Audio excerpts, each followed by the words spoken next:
ఈ 2026వ సంవత్సరంలో 2వ నెల ఈ 18వ తారీఖు రాత్రి నుండి ఈ లెంట్ డేస్ ప్రారంభించబడుతున్నాయి.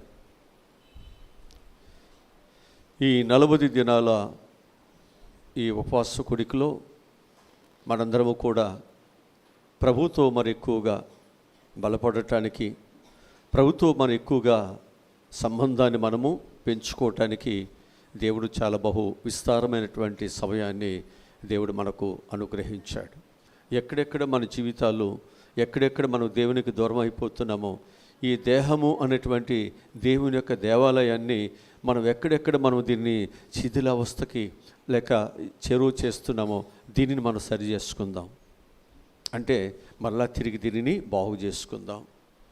కూలిపోయేటువంటి స్థితిలో ఉన్న నీ జీవితాన్ని మళ్ళీ బాగు చేసుకుంటే నీ జీవితం బాగుపడుతుంది.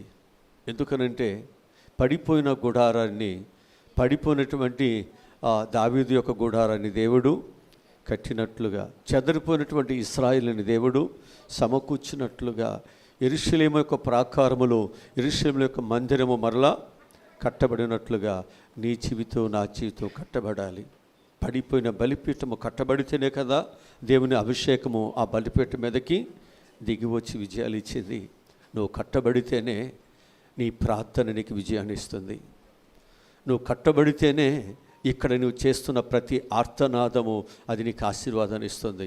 నీవు కట్టబడుకోకుండా, నీ జీవితం సరిచేయబడుకోకుండా ఇక్కడ నువ్వు ఎన్ని గంటలు కూర్చున్నా అదంతా వృధా అవుతుంది. అందుకే మన జీవితాలు ఆశీర్వాదకరంగా ఉండటానికే దేవుడు మనకి అవకాశాన్ని ప్రభు ఇచ్చారు. కనుక మనం ఏం చేయాలంటే ఈరోజు మనము మన యొక్క జీవితాలను మనం ఏం చేయాలంటే వస్త్రమును గాక మన హృదయములను మనం ఏం చేయాలన్నమాట, మనము చింపుకోవాలి. హృదయములను మనం చింపుకోవాలి. హృదయమును చింపుకుంటూ దేవుని పిల్లలుగా మన జీవితాలు మార్చివేయబడాలని నేను మీ అందరికీ ప్రభు పక్షముగా నేను మీకు మనవి చేస్తూ ఉన్నా. సరే, ఈరోజు 40 దినాల యొక్క ప్రత్యేకత ఏంటి అనేది మనం చూసినట్లయితే బైబిల్ గ్రంథములో 40 సంఖ్యకు చాలా ప్రత్యేకత ఉంచబడి ఉంది. నోవాహు 40 రాత్రి పగళ్ళు ఏం చేశాడనమాట, ఓడను కట్టాడు. అలాగనే ఇశ్రాయేలు కూడా 40 సంవత్సరాలు అరణ్య ప్రయాణాన్ని వారు చేశారు. మోషే కూడా దేవుని సన్నిధిలో, అంటే ఆ దేవుని యొక్క పర్వతం పైన 40 దేవారాత్రులు ఆయన కూడా ఉపవాసం ఉండి ప్రార్థనలు ఆయన చేశాడు. ఇశ్రాయేలు మన్నాతో వారు 40 దినాలు వారు పోషించబడ్డారు. అలాగనే ఇశ్రాయేలీలు మధ్య వివాదం ఏదైనా ఒకవేళ ఉన్నప్పుడు నిందితుడు తినవలసినటువంటి దెబ్బలు ఏమిటంటే 40 కొరడ దెబ్బలు తినాల్సి ఉంది. అలాగనే వేగులు వారు కనాను దేశంలోకి వెళ్ళినప్పుడు 40 రోజులు వారు అక్కడ ఆ దేశాన్ని వారు సంచరించినట్లుగా మనకు బైబిల్ చెబుతుంది. గిద్యోను ఒత్నియేలు కాలంలో దేశము 40 సంవత్సరాలు నిమ్మళముగా ఉంచబడి ఉంది. అలాగనే గొలియాతు 40 దినాలు ఇశ్రాయేలుకు తను అగపరుచుకుంటూ వచ్చాను. అలాగనే సొలొమోను మందిర నిర్మాణంలో 40 అనేటువంటి సంఖ్య చాలా ముఖ్యముగా ఇక్కడ కనిపిస్తూ ఉంటుంది. ఏలియా భోజన బలముచే 40 రోజులు అయినా పరిగెత్తినట్లుగా మనకు బైబిల్ చాలా స్పష్టంగా బోధిస్తూ ఉంటుంది. అలాగనే యోనా నిలివే నగరం వెళ్ళి 40 రోజుల తర్వాత సువార్తను అయినా ప్రకటించినట్లుగా మనకు వాక్యం చెబుతూ ఉంటుంది. అలాగనే యేసు ప్రభువు వారు 40 రోజులు ఉపవాస ప్రార్థనలు చేసి అపవాదైనటువంటి సాతానునైనా జయించినట్లుగా మనకు బైబిల్ చెబుతూ ఉంటుంది. యేసుక్రీస్తు వారు పునరుద్ధానం తర్వాత శిష్యులకు తాను 40 రోజులు తాను అగపరుచుకున్నట్లుగా మనకు బైబిల్ చెబుతూ ఉంటుంది. యూదులు పౌలును 5 సార్లు ఒకటి తక్కువ 40 కొరడా దెబ్బలు కొట్టినట్లుగా మనకు బైబిల్ చెబుతూ ఉంటుంది. యేసుక్రీస్తు వారు ఉపవాసం చేసిన 40 దినాలే ఈ లెంటుకు ఆధారమని నేను మీకు జ్ఞాపకం చేస్తున్నాను. 40 అనేటువంటిది చాలా మనకు కనిపిస్తున్నప్పటికీ కూడా మనకు ముఖ్యమైన ఆధారం ఎవరు అంటే మన ప్రభు అయిన యేసుక్రీస్తు వారు చేసినటువంటి ఉపవాసమే అనేటువంటి విషయాన్ని నేను మీకు జ్ఞాపకం చేస్తూ ఉంటున్నాను. కనుక లోకములో ఉపవాసములు అనేటువంటివి రకరకాలుగా ఉన్నప్పటికీ కూడా రకరకాలుగా ఈ లెంట్ డేస్ని వారు ఆచరణలోనికి తీసుకువస్తున్నప్పటికీ కూడా ఈరోజు మనం తీసుకున్నటువంటి ఈ యొక్క ఉపవాస కూడికలు మనం ఒక ఆచారంతో కాదు, కానీ మన యొక్క జీవితంలో నేను దేవునికి దగ్గర అవ్వాలి, నేను దేవుని బిడ్డగా నన్ను నేను బలపరుచుకోవాలి, నా జీవితంలో ఏదైతే ప్రభువు నా నుండి ఆయన కోరుతున్నాడో నేను దాన్ని పొందుకోవటానికి నేను దగ్గరగా నా జీవితాన్ని మార్చుకోవాలి. ఒకవేళ నేను పరిశుద్ధాత్మకు దూరం అయితే, వాక్యానికి నేను దూరం అయితే, ప్రార్థనకు దూరం అయితే, సహవాసానికి దూరం అయితే, దేవుని బిడ్డగా నా సాక్ష్యాన్ని నేను సరిగ్గా కాపాడుకోలేకపోతే, ఇప్పుడు ఇవన్నీ దేవుడు కోరుకుంటున్నాడు కాబట్టి దేవుని యొక్క బిడ్డగా నన్ను నేను సరి చేసుకోవటానికి దేవుడు నాకు సమయం ఇచ్చాడు. దేవుడు నాకు ఒక సమయం ఇచ్చాడు. దీనిని ఈ సమయాన్ని అజ్ఞానుల వలె కాకుండా జ్ఞానులుగా నేను దీనిని సద్వినియోగము చేసుకుంటాను. పరిస్థితులు ఎలాగున్నా ఉండొచ్చు, పరిస్థితులు ఏ విధముగా మన యొక్క జీవితాలు ఉండొచ్చు, కానీ ఈ పరిస్థితులలో కూడా దేవుడు ఏం చేశాడంటే మనకు అనుకూలతను దేవుడు మనకు అనుగ్రహించాడు. కొద్దిమంది అనవచ్చు, ఈ ప్రభువుకు ఈ దగ్గరగా ఉండటం ఈ 40 దినాలే కదండి, ఎప్పుడు ఉండాలి, వాస్తవమే ఎప్పుడు ఉండాలి, కానీ మనము రోజు తినేటువంటి భోజనం అప్పుడప్పుడు ప్రత్యేకంగా కూడా చేసుకుంటామా? రోజు వేసుకునేటువంటి బట్టలే అప్పుడప్పుడు మనం ఏం చేస్తాం? ప్రత్యేకమైన బట్టలు, ప్రత్యేకమైన అలంకరణ, ప్రత్యేకమైనటువంటి కార్యక్రమాలు ఇవన్నీ మనము చేస్తూనే ఉంటున్నాం. ఆ రోజు ఎప్పుడు వచ్చే వారాలైనా, ఎప్పుడు వచ్చేటువంటి రోజైనా ఆ రోజు మాత్రం మనకు ప్రత్యేకముగా ఒక పండుగగా ఉంటుంది. అట్లాగే ఈరోజు ప్రియ దేవుని బిడ్డలారా, యేసు ప్రభు వారు మానవాళ్ళు రక్షించడానికి ఆయన చూపినటువంటి ప్రేమ మన జీవితాలు మనకు పండుగే. ఎందుకని అంటే ఆయన శ్రమలలో అన్నటువంటి దానిలోనికి బాప్తిసం తీసుకున్న ప్రతి ఒక్కరు కూడా ప్రవేశించాలి, ఆ అనుభూతులకు మనం వెళ్ళాలి. ఆ శ్రమలు అన్నటువంటి అనుభూతులకు వెళ్ళినప్పుడే దాని యొక్క విలువ ఏంటో మనకు అర్థమవుతుంది. అంటే రుచి చూసి మనం తెలుసుకున్నప్పుడే ఆ ప్రభు యొక్క శ్రమల యొక్క టేస్ట్ ఏంటో, దాని యొక్క విలువైనటువంటి దేవుని కృప ఏంటో మనకి అర్థమవుతుంది. రుచి తోరినంత వరకు, నీవు దేవునిలో లోతుగా వెళ్ళినంత వరకు నీకు ప్రతిఫలాలేమీ నీకు రావు, ఏ అనుభూతులు కూడా నువ్వు చూడలేవు, పొందుకోలేవని చెప్పి నేను మీకు ప్రభు పక్షముగా నేను మీకు జ్ఞాపకం చేస్తున్నా. ఈ 40 దినాల ద్వారా మన జీవితాల్లో మనం నేర్చుకోవాల్సినటువంటి మొదటి భాగము, లేకపోతే మొదటిది ఏంటి అంటే నూతన హృదయమును మనం సంపాదించుకుందాం. మన జీవితాల్లో మనం సంపాదించుకోవాల్సింది ఏమిటంటే నూతన హృదయమును మనము సంపాదించుకుందాం. ఆదికాండము 7వ అధ్యాయము 12వ వాక్యాన్ని మనం చదువుదాం.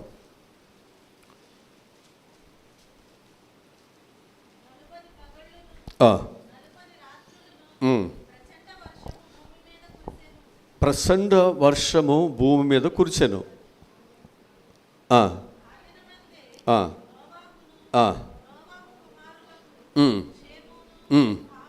చాలు. ఇక్కడ మనం జ్ఞాపకం చేసుకుంటే నోవాహు దినాలలో 40 దినాలు పగలు రాత్రులు కూడా ఏమైందంట? ప్రచండమైనటువంటి వర్షం ఏం చేసిందంట? భూమి మీద కురిసిందంట.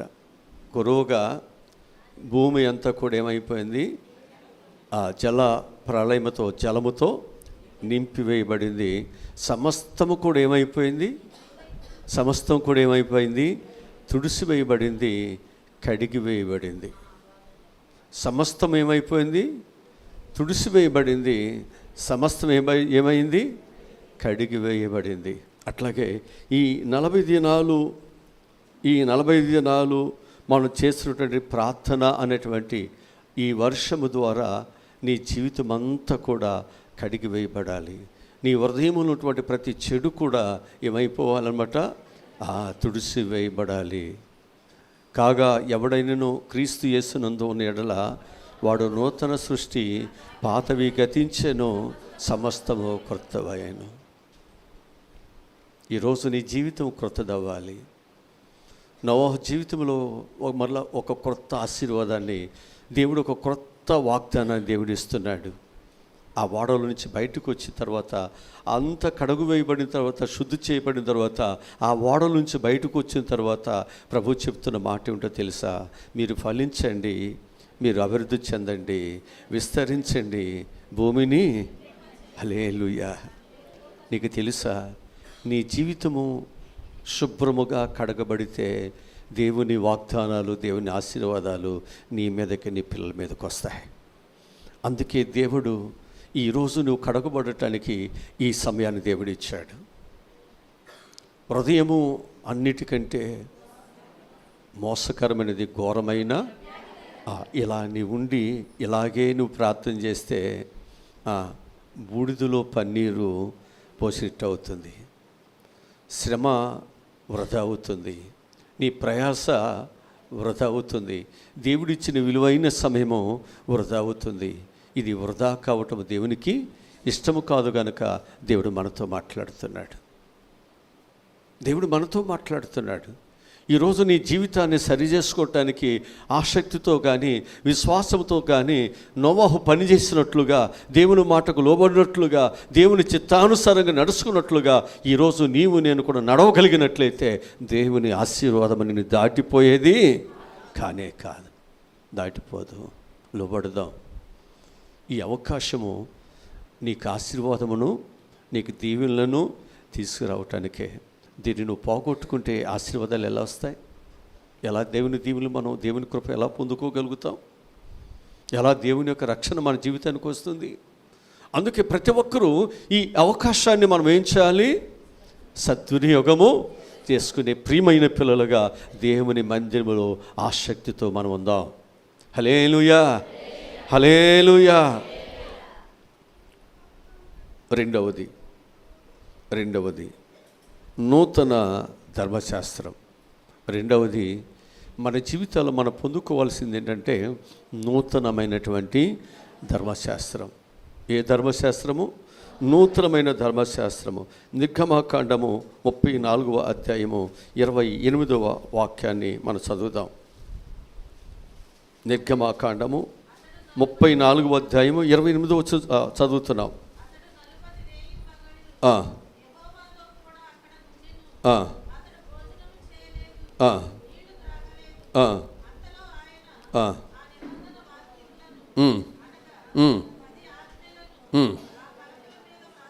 హల్లెలూయా, హల్లెలూయా. ఇప్పుడు మోషే ఎక్కడికి వెళ్ళాడు?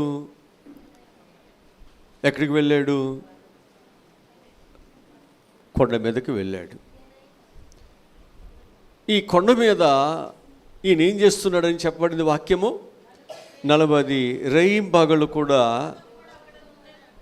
అక్కడ దేవునితో అతడు ఉండిపోయాడంట. అతడు ఏం చేయలేదంటున్నాడు? భోజనం చేయలేదు. అబ్బా, అంటే ఎంత గొప్ప ఉపవాసాన్ని ఆయన చేశాడు. ఈ ఉపవాసానికి, ఈ ఉపవాసము అనేటువంటి ఈ దీక్షకు, ఆ విశ్వాసానికి దేవుడు ఏం చేశాడు? మెచ్చుకుని ఆయనకు ఒక గొప్ప దర్శనాన్ని దేవుడు ఇచ్చాడు.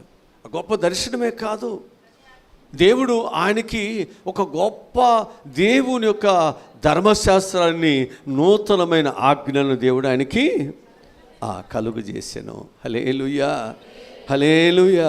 కనుక మోషేకు దేవుడు ఈ 40 రేయింబగలు వాళ్ళు ఉపవాసం ఉండటం బట్టి దేవుడు ఆ కొండ మీద ఉన్నప్పుడు దేవుడు ఏ విధముగా ఆయనకు ఒక ధర్మశాస్త్రమును, 10 ఆజ్ఞలను దేవుడు ఆయనకి అనుగ్రహించాడు. ఈ 40 దినాలు ఉపవాసము ద్వారా మనకు కూడా వాక్యం అనే ఆత్మీయమైనటువంటి ఆహారాన్ని మనం సంపాదించుకోవాలి. ఇక్కడ మనము కూడా దేవుని యొక్క ధర్మశాస్త్రాన్ని ఇక్కడ మనము సంపాదించుకోవాలి. ఆయన వాక్యాన్ని మనం సంపాదించుకుందాం. ఆయన వాక్యము మనకు బలముగా విత్తబడుతున్నప్పుడు, ఆయన వాక్యము మనకు దేవుడు, ఆయన ఒక మంచిగా దేవుడు మనకు అందిస్తున్నప్పుడు, దావీదు కానీ ఏ విధముగా దేవుని యొక్క వాక్యాన్ని ఆయన భుజించినట్లుగా, అది జుంటెతేనే దారుల కంటే మధురముగా ఉందని చెప్పి ఆ వాక్యాన్ని భుజించి వాక్యము ద్వారా బలపడినట్లుగా, దీవించబడినట్లుగా మనము కూడా ఈ 40 దినాలు ఈ వాక్యము చేత మనం కూడా బలపడాలి, మనం కూడా దీవించబడాలి. అందుకే దేవుడు ఈ 40 దినాలు దైవ సన్నిధిలో దేవుని వాక్యమును వినటానికి దేవుడు నిన్ను నన్ను కూడా ఈ స్థలంలోనికి దేవుడు తీసుకొస్తున్నాడు. ఆ వాక్యము నిన్ను బ్రతికించేదై ఉండాలి. ఆ వాక్యము నీ బాధలలో నీకు నెమ్మదినిచ్చేదై ఉండాలి. ఆ వాక్యము నిన్ను ఒక సరైనటువంటి వెలుగు మార్గములో, తిన్నని మార్గములో జారిపోకుండా, పడిపోకుండా నిన్ను నడిపించేదై ఉండాలి. దేవుని బిడ్డగా తుది వరకు కూడా ఆయన చిత్తానుసారమైనటువంటి మార్గాలలో మనం నడుచుకునేవారు అయి ఉండాలి. లోకములో అనేకమైన పరిస్థితులు ఎదురవుతున్నప్పటికీ కూడా మనం లోకములో పడిపోకుండా, లోక ఆశలలో పడిపోకుండా, లోక సంబంధమైనటువంటి పరిస్థితులు పడిపోకుండా నీ వాక్యము నా హృదయములో ఉంచుకోవటం బట్టే కదా నేను పాపము చేయట్లేదు. ఆ వాక్యము మనలో ఉంటే మనం పాపం చేయకుండా ఈ సంవత్సరం అంతా ఆ వాక్యం మనలను బ్రతికిస్తుంది. కరువులు వచ్చిన వాక్యం ఉంటేనే కదా, కరువులు వచ్చిన మనకు భోజనము అనేటువంటి ధాన్యం అనేది ఉంటేనే కదా మన భోజనం తినేది. అదే ధాన్యం అనేది లేకపోతే మన జీవితాలు కరువుల్లో ఏమైపోతాం, అల్లాడిపోతాం కదా. అట్లాగే వాక్యం అనేటువంటి ధాన్యము మన హృదయంలో దేవుడు నింపుకోవటానికి ఈ సంవత్సరము ఈ 40 దినాలు నీవు నింపబడటానికి దేవుడు ఇస్తున్నాడు.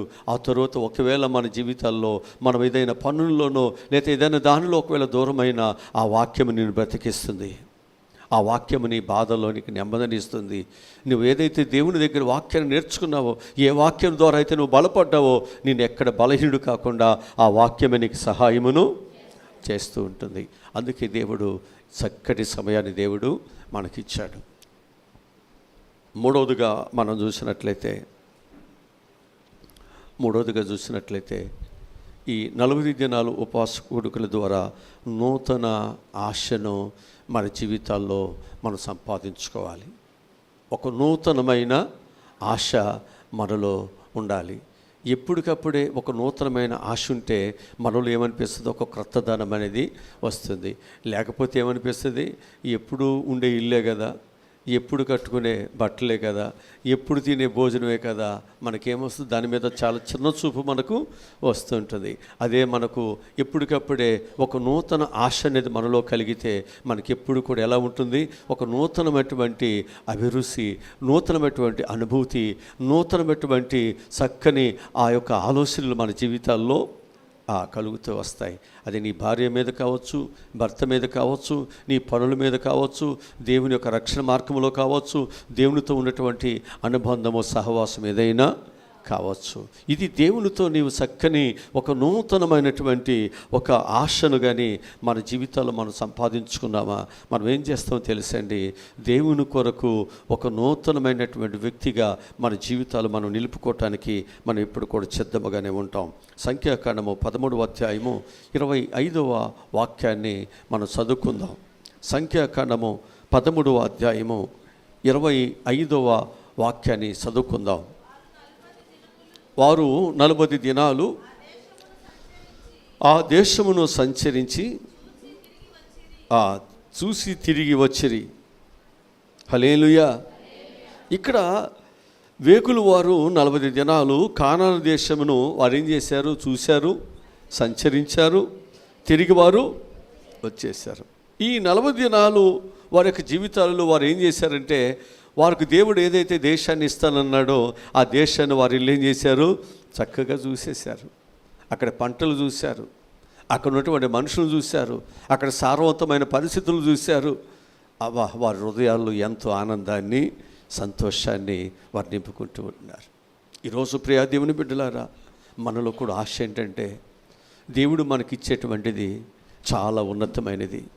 దేవుడు మనకిచ్చిన వాగ్దానము చాలా ఉన్నతమైనది. దేవుడు ఇంత శ్రమలో, ఇన్ని బాధల్లో కూడా దేవుడు మనం తప్పించి ఇక్కడి వరకు తీసుకొచ్చాడంటే మన కొరకు దేవుడు దాసి ఉంచిన ఈ చక్కటి వాగ్దాన దేశము చాలా ఉన్నతమైనది, చాలా ఉన్నతమైనది. ఆ దేశంలో మనం ఉండటం మనకు గొప్ప భాగ్యము. ఆ దేశంలో మనం ఉండటం అనేటువంటిది దేవుడు మనకిచ్చిన గొప్ప భాగ్యము. ఆ ఆశే వారిని ఆ దేశంలోనికి నడిపించగలిగింది. మనకు కూడా ఈ 40 దినాలు ఈ ఉపవాసం తరువాత మనం ఏం చేయాలంటే, దేవుని యొక్క వాక్యము ద్వారా ఒక ఆశ కలిగినటువంటి జీవితాన్ని మనం సంపాదించుకుందాం. ఒక ఆశ కలిగినటువంటి జీవితం. ఏంటి ఆశ? ఏంటి మనకు అంటే, నేను దేవుని సంపాదించుకుంటే నా జీవితంలో నాకు ఈ లోకములో ఏది నాకు కొదువు అనేది ఉండదు. నా యేసయ్యని నేను సంపాదించుకుంటే, ఆయన బిడ్డగా కానీ నా యొక్క జీవితాన్ని కానీ నేను నడపగలిగినట్లయితే నా జీవితంలో దేవుడు ఉన్నప్పుడు నాకు కొదువు అనేదే నాకు ఉండదు. అది ఆశ. లేకపోతే మనకేమవుతుందో తెలుసండి, లోకములో అది లేదు ఇది లేదని ఆశతో బాధపడుతుంటాం. అదే యేసయ్య ఉన్నాడు అనుకోండి, ఈ లోకములో ఏ ఆశ అనేటువంటిది మనలోనికి, ఏ కొదువ అనేటువంటిది కూడా మన జీవితాలు ఉన్నప్పటికీ కూడా అది మనకు కొదువుగా అనిపించదు, అది మనకు పెద్ద ఇబ్బందిగా అనిపించదు. ఎందుకని అంటే, నా యేసయ్య ఉన్నాడు, ఆయన చూసుకుంటాడు. నా యేసయ్య ఉన్నాడు, నాకు దేవుడు సహాయమును చేస్తాడు. నా యేసయ్య ఉన్నాడు, నాకు ఏ భయము లేదు. ఆ ఆశను మనం సంపాదించుకుందాం. షడ్రక్ మెషక్ అబెద్దుగో లేదంటారు కదా, మా యేసయ్య మా దేవుడు మమ్మల్ని రక్షించటానికి సమర్థుడు అన్నాడు. యేసుప్రభు శిష్యులు కూడా వారి ఆశ ఏంటంటే, మా యేసయ్య మా తండ్రి మాకు తోడుగున్నాడు, మాకే భయమేమీ లేదు. ఆయన నీళ్ళలో నడుమన్న మేము నడుస్తాం, ఎక్కడుండమని అక్కడ ఉంటాం, ఏది చేసినా మమ్మల్ని రక్షించడానికి మా తండ్రి మాకు తోడుగున్నాడు. ఆయన లేనప్పుడే పాపం వాళ్ళు గుండె చెదిరిపోయింది. ఆయన ఉన్నప్పుడు వారి జీవితాల్లో వారు ఎక్కడ కూడా దేనికి భయపడలేదు. ఈరోజు నేను మీకు జ్ఞాపకం చేస్తున్నాను, మనలో కూడా ఒక ఆశ ఏంటంటే, నేను ఎప్పుడు వెళ్ళి దేవుడు నాకు ఇచ్చిన వాగ్దాన దేశాన్ని నేను ఎప్పుడు చూడాలి, నేను ఎప్పుడు స్వతంత్రించుకోవాలి, నేను ఎప్పుడు దేవుని యొక్క బిడ్డగా నా కొరకు నా తండ్రి సిద్ధపరిచిన ఆశీర్వాదాన్ని నేను ఎప్పుడు నేను చూడాలి. ఈ ఆశ ఉంటే ఏం చేస్తాం? ఆశకి తగినట్లుగా, అంతే కదా, ఆశకి తగినట్లుగా మనం ప్రవర్తిస్తాం.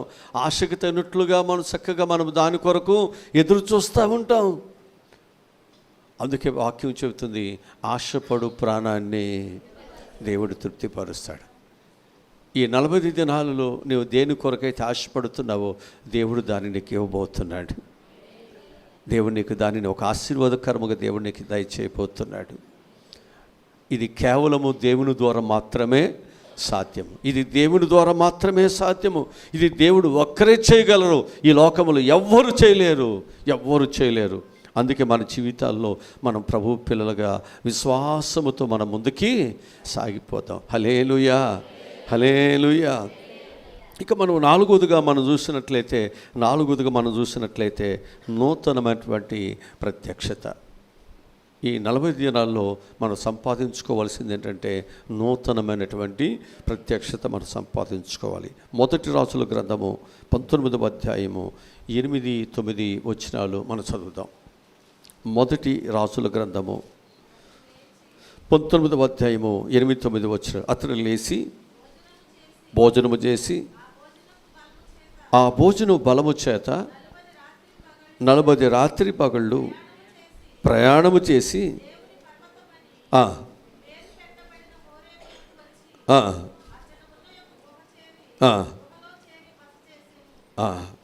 హల్లెలూయా. ఇప్పుడు ఏలియా ఏం చేశాడట? ఉపవాసం ఉండి భోజనము చేసి 40 దినాలు ఆయన ఏం చేశాడట? ఆ భోజనము బలము చేత 40 రాత్రి పగళ్ళు. హల్లెలూయా. ఇప్పుడు మనం తినే భోజనం, ఈ వాక్యమనే భోజనం, ఇది మనకేమి ఇవ్వాలి? బలం ఇవ్వాలా, విరోచనాలు ఇవ్వాలా? తిన్నది విరోచనాలు అయితే ఒంటికి పట్టుకోకుండా లాభమా నష్టమా? బలం పొందుకోపోయి బలహీనమయ్యి నష్టపోతూ ఉంటాం. ఇక్కడ ఈ దేవుని సేవకున్నటువంటి ఏలియా ఏమయ్యాడంట? బలం పొందుకున్నాడంట. దేని ద్వారా బలం వచ్చింది ఆయనకి? దేవుడు ఏదైతే ఆయనకు భోజనం పెట్టాడో అది తిన్న తర్వాత బలం వచ్చేది. హల్లెలూయా. అంతకు మునుపు ఏమైపోయాడు? సొమ్మసిల్లి పడిపోయాడు. ఆ పడిపోయినటువంటి వానికి దేవుడు ఏమిచ్చాడు? భోజనం పెట్టాడు. ఆ భోజనాన్ని తను ఏం చేశాడు? తిన్నాడు. అయ్యా ఈ భోజనం తిను, ఇంక నువ్వు ప్రయాణము చేయవలసింది. ఏంటి చచ్చిపోతానంటావు? చనిపోతానంటావేంటి? చనిపోవటానికి వీలు లేదు. నువ్వు చేయవలసినటువంటి సేవ, నువ్వు చేయవలసినటువంటి పనులు చాలా ఉన్నాయి. ఇది నువ్వు చేయాలి. అప్పటి వరకు నిన్ను ఎవ్వరు కూడా ముట్టుకోవటానికి వీలే. చూసారా దేవుడు ఎంత బలమనిస్తున్నాడో? ఈరోజు నీ జీవితంలో ఈ వాక్యమును నిన్ను బ్రతికించాలి. ఈ వాక్యము నీ బాధల్లో నీకు నెమ్మదినివ్వాలి. ఈ వాక్యము ఎన్ని పరిస్థితులనైనా తట్టుకొని దేవుని ఆశీర్వాదాల కొరకు నువ్వు సిద్ధముగా నిలబడాలి. హల్లెలూయా. అలాంటి ఒక బలమైనటువంటి దేవుని యొక్క ప్రత్యక్షతలను మనం చూడటానికి ఈ 40 దినాల ఉపవాస కూడిక మనకెంతో సహాయము చేయాలి. నీవు అనేకమైన ప్రత్యక్షతలు చూడాలి. దేవుని ప్రత్యక్షతలను ఏలియా చూశాడు. ఏలియా దేవుడిచ్చినటువంటి భోజనాన్ని తిన్నాడు. దేవుడిచ్చిన ప్రయాణాన్ని ఆయన చేశాడు. గొప్ప విజయ పదములు ఆయన ముందుకి సాగాడు. ఈ 40 దినాలు దేవుని ప్రత్యక్షత నీకు దొరకాలి. దేవుని యొక్క ఆశీర్వాదములతో నువ్వు బలం పొందుకోవాలి. దేవుని యొక్క కృపతో నువ్వు దీవెనకరముగా ముందుకి వెళ్ళాలి. నీవు నన్ను దీవించేంత వరకు నీ పాదాలు నేను విడిచిపెట్టినయ్యా. ఈయన పాదాలు నిన్ను దీవించేవి. ఆయన దీవించేంత వరకు నీవు ఎన్నడూ దేవుని పాదాలని విడిచిపెట్టవద్దు. అలాంటి గొప్ప విశ్వాసముతో మనం ప్రార్థన చేయగలిగినట్లయితే, దైవ సన్నిధిలో మనం నిలబడగలిగినట్లయితే ఖచ్చితంగా దేవుడు అసాధ్యమైన వాటిని దేవుని పక్షాన దేవుడు సాధ్యపరుస్తాడు. ఖచ్చితంగా దేవుడు నిన్ను బాగు చేస్తాడు. నీకు ఏమి కావాలో దేవుడు తప్పకుండా దేవుడు మనకు సహాయమును చేస్తారనే విషయాన్ని నేను మీకు జ్ఞాపకం చేస్తూ ఉంటున్నాను. ఇక మనం 5వదిగా మనం చూసినట్లయితే నూతన విజయం మనం సంపాదించుకోవాలి. అంటే ఈ 40 దినాలు ఉపవాస కూడిక ద్వారా మనకు నూతనమైన విజయాలను మనము సంపాదించుకోవాలన్నమాట. లూకా సువార్తలో 4వ అధ్యాయము 1-2 వచనాలు మనం చదువుదాం. లూకా సువార్త 4వ అధ్యాయము 1-2 వచనాలు మనం చదువుదాం. యేసుక్రీస్తు వారు పరిశుద్ధాత్మ పూర్ణుడై యోర్దాను నది నుండి తిరిగి వచ్చి 40 దినములు ఆత్మచేత అరణ్యములో నడిపించబడి అపవాది చేత శోధింపబడుచుండెను. ఆ దినములలో ఆయన ఏమీయూ తినలేదు.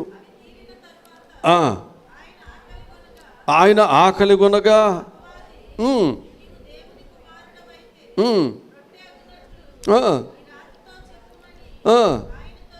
హల్లెలూయా. ఈరోజు నేను మీకు జ్ఞాపకం చేస్తుంటున్నాను.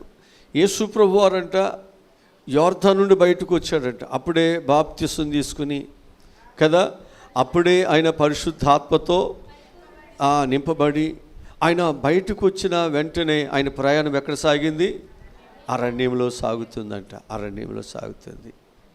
ఈ విషయం చెబితే మాకెందుకండి బాప్తిసాలు, మాకెందుకండి శ్రమలు, ఎట్టగొట్ట లోకంలో బ్రతికిపోతున్నాం కదా.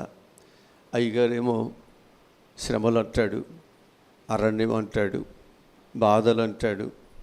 ఈ బాధలన్నీ అసలు ఎప్పుడు తట్టుకుంటాం, ఎప్పుడు ఆశీర్వాదాలు సంపాదించుకుంటాం? ఒకవేళ రక్షణ పొందిన తర్వాత ఈ బాధలు ఈ కష్టాలు మనం చంపేస్తాయేమో, లేకపోతే ఈ బాధలు కష్టాలు నా జీవితానికి నాకు నష్టాన్ని తీసుకొస్తాయేమో అని చాలామంది ఏమైపోతారంటే దైవ సన్నిధికి అయితే వస్తారు కానీ బాప్తిస్తం తీసుకుని దేవుని బిడ్డలుగా వారి జీవితాలను సమర్పణ చేయక భయపడుతూ చాలామంది అనేక సంవత్సరాలు వాయిదా వేస్తున్నవారు చాలామంది కనిపిస్తారు.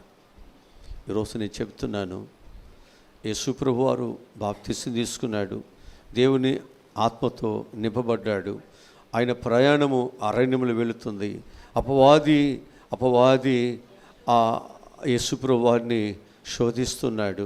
ఎందుకని అంటే అపవాదికి తెలుసు నీకున్న బాధ, దేని బట్టి నువ్వు బాధపడుతున్నావు అది తెలుసు. యేసు ప్రభువు వారు ఉపవాసం ఉన్నాడు కాబట్టి ఆయన ఆకలితో బాధపడుతున్నాడు. ఇప్పుడు దీనిని అపవాది ఏం చేస్తున్నాడు అంటే తనకు అనుకూలముగా మలుచుకుంటున్నాడు. అనుకూలముగా మలుచుకొని అంటున్నాడు, ఈ రాళ్లను నువ్వు దేవుని కుమారుడు కదా, నువ్వు మాటిస్తే అన్నీ జరుగుతాయి కదా, చేయొచ్చుగా, తప్పే ఉంది. మనమైతేనా నన్నే పొగిడారు, నాకే చెప్పేశారు అని చెప్పేసి మనం గంతేస్తూ అన్నీ చేసేస్తాం. ఇప్పుడు అసలు ఎవరి మాట వినాలి, ఎవరి మాట వినకూడదు అది మనకు తెలియాలిగా ముందు. ఎవరి మాట వినాలి, ఎవరి మాట వినకూడదు మనకు తెలియాలిగా ముందు. ఇతర అపవాద తెలియాలి, దేవుని బిడ్డో తెలియాలి, ఎవరు అనేది మనకు తెలియదు కదా. యేసు ప్రభువు వారు ఏం చేశాడు, అపవాదాన్ని గుర్తించేశాడు. అప్పుడు అపవాదిని ఏం చేశాడు అంటే, నువ్వు చెప్తే నేను చేయటం ఏంటి, నువ్వు చెబితే నేను చేస్తే ఏమైపోతా, నేను కూడా ఆదాము అవ్వలాగానే భ్రష్టుని అయిపోతా కదా, నేను కూడా ఆదాము అవ్వలాగానే నా జీవితంలో దేవుని ఆజ్ఞను మీరిన వాడిని అవుతాను కదా, పాపం చేసిన వాడిని అవుతాను కదా. కనుక నీవు చెప్తే నేను చేయటం ఏంటి, కనుక అపవాది నా యుద్ధం నుంచి దూరంగా పో. అయినా ఆ 40 దినాలు ఆయన ఉపవాసం ఉండి శోధించబడుతూ కూడా ఆయన ఏం చేశాడు, విజయాన్ని. ఈ 40 దినాలు నీ ప్రార్థనకి విజయాన్ని ఇవ్వాలి. ఏ అపవాదైతే నీ జీవితాన్ని శోధిస్తుందో, నిన్ను బాధ పెడుతుందో, దానిని వేళ్లతో సహా దానిని నువ్వేం చేయాలి, పెరికి వేయాల్సిందే. దాని నుంచి నువ్వు దూరపరచబడాలి. నీ జీవితం ఒక ఆశీర్వాదకరముగా మార్చబడాలి. నీ బ్రతుకును ఒక దీవెనకరముగా మార్చడానికి దేవుడు మనకు ఈ ఉపవాస కొడుకులను దేవుడు మనకు ఇచ్చాడు. ఇది నీకు బలమునివ్వాలి, కానీ నువ్వు ఓడిపోవటానికి వీల్లేదు. నువ్వు ఎదిరించాలి తప్ప నువ్వు పడిపోవటానికి వీలులేదు. నువ్వు దేనికి దాసోహం అవ్వటానికి వీలు లేదు. అపవాది చెప్పింది మంచే కదా, నువ్వు ఆకలితో ఉన్నావు, ఈ రాళ్ళని నువ్వు చేయగలవు కదా, అద్భుతాలు చేస్తావు కదా, నువ్వు చేయొచ్చు కదా అని చెప్పింది. మంచే కదా చెప్పింది. ఆ రోజున అవ్వముతో కూడా ఏముంది, ఈ పండు తింటే చచ్చిపోతారని చెప్పింది ఎవరు మీకు? నువ్వు చనిపోవు, ఇది తిను, నువ్వు దేవదూతలాగా అయిపోతావు, నీ కళ్ళు తెరవబడతాయి. మాయ మాటలకు ఏమైపోయింది, ఆ మాయ మాటలు తీసుకువెళ్ళి ఏం చేసింది, భర్తని మాయం చేసింది. ఇద్దరేమైపోయారు, దేవునికి మాయమైపోయారు. దైవ సన్నిధులు కనపట్లా, పిలిచిన కనపట్లా, ఎదురుకు రావట్లా, ఎక్కడో దూరంగా ఉండి అక్కడి నుంచి పలకరిస్తారు, అయ్యగారు నీకు వందనాలని. అదేంటో ఎదురుగా వచ్చేవాడు వందనాలు చెప్పేవాడు, ఇప్పుడు ఏంటి ఎక్కడో ఉన్నావంటే, పాపం చేశాను. ఎందుకు చేసావు పాపం? నేను దిగంబరుని అయ్యాను. ఎందుకయ్యా దిగంబరు? ఇదిగో నువ్వు ఇచ్చిన భార్య ఉందే, నువ్వు తినవద్దని చెప్పావే, అవి తింది, తీసుకొచ్చి నాకు కూడా ఇచ్చింది, నేను కూడా వాటిని తినేసాను.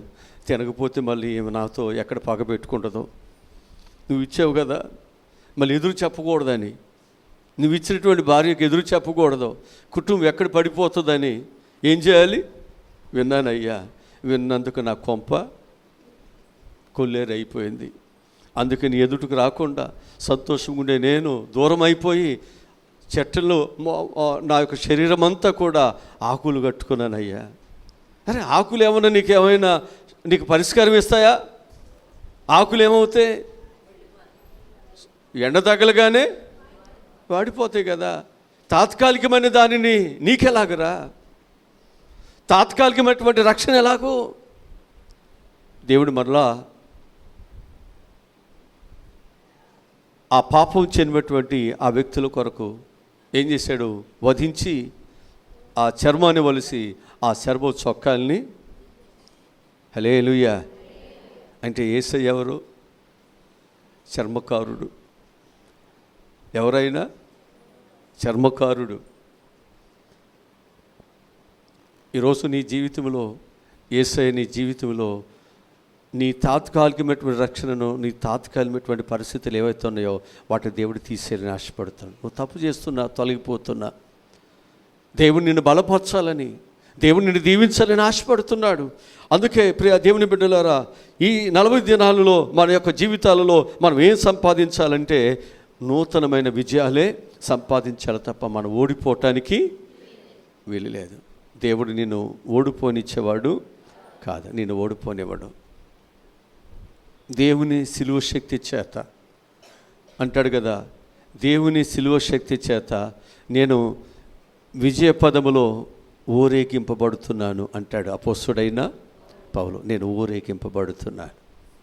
దేవుని నిన్ను ఊరేగించాలి, నేను అందరిని ఎక్కించాలి, అందరూ నిన్ను గూర్చి పొగడాలి, అందరూ నీ గూర్చి చెప్పుకోవాలి. అందరికంటే నిన్ను దేవుడు ఎత్తైన స్థితిలో దేవుడు నిన్ను కూర్చోబెట్టాలి. అందుకే దేవుడు ఈ స్థలమును తీసుకొచ్చాడు. పెంట కుప్పలో ఉన్న దీనులమే, త్రోసివేయబడుతున్న వారిని, నిరాకరించబడుతున్నటువంటి మనము అనేకమైన వాటిలో ఓడిపోతున్నాం, పడిపోతున్నాం, జారిపోతున్నాం. మనకు తెలియట్లేదు ఏది మంచో ఏది చెడు మనకు తెలియట్లేదు. దేవుడే మనకు సహాయమును చేయాలి. ఈ 40 దినాలు దేవుని యొక్క బలముతో మన విజయాలను సాధించుతాం. హల్లెలూయా. ఏమన్నా సంతోషం ఉందా? ఏంటి బాధలన్నీ మాకు? 40 రోజులని పెట్టి రోజు ఇదొక బాధుడు.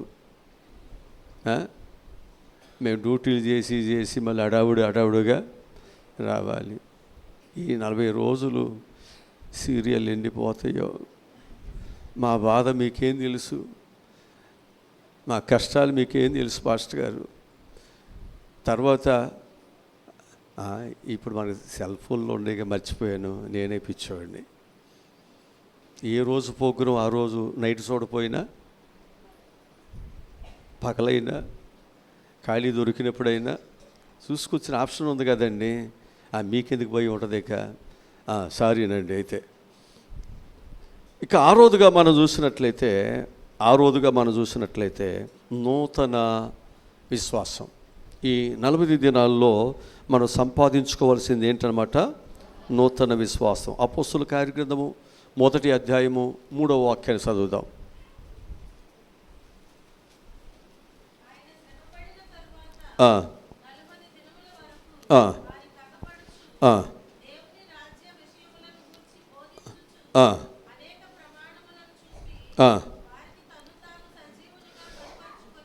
చాలు. హల్లెలూయా. ఇక్కడ మనం చూస్తే యేసుప్రభువు వారు శ్రమపడిన తరువాత ఆరోహణానికి ముందు, ఈ భూమి మీద నుంచి మళ్ళా తిరిగి వెళ్ళిపోవటానికి ముందు ప్రభు ఏం చేశాడట? తన శిష్యులకు 40 దినాలు తాను ఏం చేసుకున్నాడట? ఆగపరుచుకున్నాడు. అప్పుడు వారి యొక్క జీవితాలు ఏమైపోయినాయి అంటే నూతన పరచబడ్డాయి. అప్పుడు వరకు కూడా వారి జీవితాలు ఏముంది? మమ్మల్ని నడిపించే నాయకుడు లేడు. నడిపించే నాయకుడు లేకపోతే గొర్రెలు ఏమైపోతాయి? చెదరిపోతాయి. ఇప్పుడు వీళ్ళందరూ ఏమైపోయారు? చెదరిపోయారు. ఎవరి పనులకు వారు వెళ్ళిపోయారు. ఈ వెళ్ళిపోయినటువంటి వారి యొక్క హృదయాలలో ఉన్నటువంటి ఆ భయాన్ని దేవుడు ఏం చేశాడు? తీసివేడు. ఆయన ప్రత్యక్షత ఏం చేసిందనమాట? వారిలో నూతనమైనటువంటి ఆ విశ్వాసాన్ని నింపింది. నూతనమైన విశ్వాసం నింపింది. ఎవరిని చూసి భయపడి వెళ్ళిపోయారో, ఎవరిని చూసి వారు దాగుకున్నారో, ఎవరిని చూసి వారి యొక్క జీవితాలలో ప్రాణభయముతో వారు బిక్కుబిక్కుమంటూ ఉన్నారో, వాళ్ళ దగ్గరికే యేసు ప్రభు యొక్క సువార్తను తీసుకువెళుతున్నారు. అంటున్నారు కదా, కన్న వాటిని గూర్చి విన్న వాటిని గూర్చి మేము ఎలాగో చెప్పకుండా మేము ఉండగలం. ఇప్పుడు కూడా మేము చెప్పకుండా వెళ్ళిపోతే మా అంత మోసం చేసిన వారు, మా అంత నమ్మక ద్రోహం చేసిన మరొకరు ఎవరునూ ఉండరు. మొదట మేము వెళ్ళిపోయాం బలీనమై. దేవుని యొక్క ప్రత్యక్షత మమ్మల్ని ఏం చేస్తుంది అంటే మమ్మల్ని బలపరుస్తుంది. దేవుని ప్రత్యక్షత మమ్మల్ని బలపరిచింది. దేవుని యొక్క కృప మమ్మల్ని బలపరిచింది. ఇప్పుడు మాకు ఒక విశ్వాసం వచ్చింది. బ్రతుకుట క్రీస్తే, చావైతే మాకు. హల్లెలూయా. కనుక ఈ 40 దినాల్లో మన విశ్వాసం ఏమవ్వాలి అంటే నూతనపరచబడాలి. ప్రభు కొరకు బ్రతకటానికి మనల్ని మనం దేవునికి సమర్పణ చేద్దాం. మన ప్రాణముల కొరకు పిరికి వారుగా పారిపోయినటువంటి వారు ఇప్పుడు ప్రాణము మాకెంత మాత్రం ప్రియమైనదిగా మేము ఎంచుకోవట్లేదు. మా ప్రాణము మాకెంత మాత్రం ప్రియమైనది కాదు. ఇక బ్రతికితే క్రీస్తు కొరకు బ్రతుకుతాం, చావైతే అది మాకు లాభమే. ఆ సమర్పణతోనే వారు ఏమయ్యారు అంటే విశ్వాసములో వారు ముందుకు వెళుతున్నారు. దేవుడు ఎంతో వారికి సహాయమును దేవుడు దయచేస్తూ ఉంటున్నాడు. ఈరోజు ప్రియ దేవుని బిడ్డలారా, ఈ 40 దినాలు మన యొక్క విశ్వాస జీవితము నూతనపరచబడాలి. ఏమైపోవాలి? నూతనపరచబడాలి. ఆ తర్వాత 7వదిగా మనం చూసినట్లయితే నూతన ఆశీర్వాదం. 7వదిగా మన జీవితాల్లో నూతన ఆశీర్వాదము. అంటే ఈ 40 దినాల తరువాత మనకు జీవితాలు ఏమవ్వాలంటే నూతన ఆశీర్వాదములతో ఉప్పొంగుతూ మనం ఈ స్థలములో నుంచి మనం వెళ్ళాలి. ఉప్పొంగుతూ ఈ స్థలము నుంచి వెళ్ళాలి. కొన్నింటి దగ్గర ఉన్నటువంటి వ్యక్తి 38 సంవత్సరాలు అక్కడే ఉన్నటువంటి వ్యక్తిని దేవుడు దర్శనం దొరికిన తర్వాత స్వస్థతతో ఆశీర్వాదంతో వెళ్ళాడు. అక్కడి నుండి ఈ స్థలముల నుండి స్వస్థతతో వెళ్ళాలి. నువ్వు మరలా అలాగే వెళ్ళిపోతే నీకు ఆశీర్వాదము కాదు. నువ్వు స్వస్థ చిత్తుడివై వెళ్ళాలి. నీ మనసు, నీ శరీరము అంతా కూడా బాగు చేయబడాలి. నీ మనసుకు ఉన్నటువంటి కల్మషం ఏదైతే ఉందో అది కడుగుబడాలి. అది హిమము కంటే తెల్లగా అది కడుగుబడాలి అంటాడు కదా. నీ దేహమంతా కూడా అది మెత్తని చేయబడలేదు, అది తైలముతో కట్టబడలేదు, అది పిండబడలేదు. పిండకుండా అలాగే వెళితే అది ఇంకా నీ శరీరాన్ని గాయముతోనే, ఇంకా దుర్వాసనతోనే అది నీ జీవితాన్ని పాడు చేస్తుంది. ఆయన పొందిన గాయముల చేత మనకు, ఆయన పొందిన దెబ్బల చేత మనకు ఈరోజు ఈ స్వస్థత లేకుండా, ఈ ఆశీర్వాదము లేకుండా ఇక్కడి నుండి నువ్వు వెళ్ళిపోతే దీనివల్ల ప్రయోజనం ఏమీ లేదు. కనుక దేవుడు నిన్ను ఒక ప్రయోజకుడుగా, ఒక ఆశీర్వాదకరముగా, నీ జీవితాన్ని ఒక విలువైనటువంటిదిగా మార్చాలనే దేవుడు ఈ సహవాసాన్ని దేవుడు ఈ సంవత్సరం 2026 దేవుడు నీకు ఇచ్చాడు. దీనిని ఆశీర్వాదకరముగా నువ్వు మలుచుకోగలిగినట్లయితే, ఈ దినములు కూడా నీకు ఆశీర్వాదకరముగా నువ్వు మలుచుకోగలిగితే ఇది నీకు దీవెనిస్తుందని చెప్పేసి నేను మీకు జ్ఞాపకం చేస్తున్నాను. ఏదో మన ఊరికే మనం దేవుని మందిరానికి రావటానికి కాదు, ఇది నీ జీవితానికి గొప్ప ఆశీర్వాదాన్ని తీసుకురావాలి. పాతది ఏదైతే ఉందో ఆ పాతది పులిసిపోయినది, పనికిమాలినటువంటిది, రోతది, నిష్ప్రయోజనమైన దాన్ని విడిచిపెట్టేద్దాం. కొత్త దానిని మనం సంపాదించుకుందాం. అది నీకు మేలుని చేసుకొస్తుంది. ఒకవేళ మరలా ఆ పులిసిన దానితోనే, లేకపోతే ఆ పాత దానితోనే ఈ క్రొత్త వస్త్రాన్ని కానీ, లేకపోతే ఈ మంచి ఆ పిన్నిని కానీ తీసుకువెళ్ళి పాత దానితో కలిపితే ఏమవుతుంది? ఈ పాతది కొత్త దానిని కూడా పాడు చేస్తుంది. జాగ్రత్త. ఈ కొత్త వస్త్రమునకు పాతదాన్ని మరలా మనం జాయింట్ చేస్తే దానిలో దేవుని యొక్క శక్తి కలిగినటువంటి ద్రాక్షరసమును దానిలో పోస్తే అది పిగిలిపోయి ఏమవుతుంది? భూమి పాలైపోతుంది. ఆశీర్వాదం దేవునికి ఇస్తున్నాడు, నింపబడాలి. గిన్నె నిండి పొర్లాలంటే నువ్వు బలంగా ఉండాలి, నువ్వు స్థిరంగా ఉండాలి, పరిశుద్ధంగా ఉండాలి, విశ్వాసత కలిగి ఉండాలి, దేవుని కొరకు నమ్మకముగా ఉండండి. ఆశీర్వాదాలను దాటి తల వంచండి. మా ప్రభువా రక్షుడా, ఈరోజు నేను చెప్పిన ప్రతి మాట నా పిల్లలకు ఆశీర్వాదకరంగా ఉన్నట్లు సహాయములను దయచేయమని,